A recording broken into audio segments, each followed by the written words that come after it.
Nowhere is Turkey's hesitancy to join the coalition more glaring than in the Syrian Kurdish city of Kobani, where Kurdish fighters have been battling an Islamic State onslaught.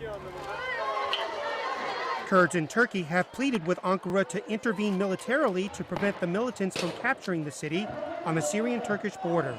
But analysts say Turkey has not done so because of alleged ties between Kobani's Kurdish defenders and Turkey's outlawed Kurdistan Workers' Party, or PKK. Henry Barkey of the Washington-based Bipartisan Policy Center says Ankara would rather see Kobani fall.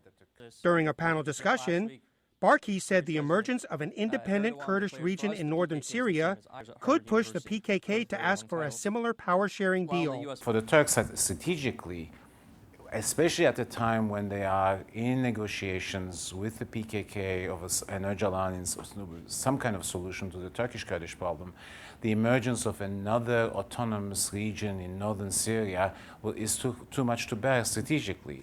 Barkey and fellow panelist Eric Edelman, a former U.S. ambassador to Ankara, agreed it is in Turkey's best interest to work with the United States on combating the Islamic State. Obviously, both the United States and Turkey need each other.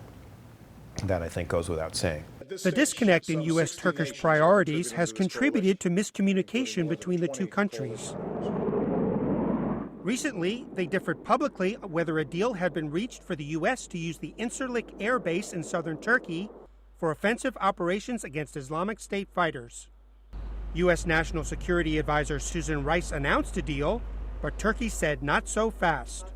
Barkey says it is not in Turkey's best long-term interest to maintain its isolation. The price may be going up for Turkey and not for us, in the sense that, especially after the National Security Advisor says we have a deal, the Turk says we don't have a deal.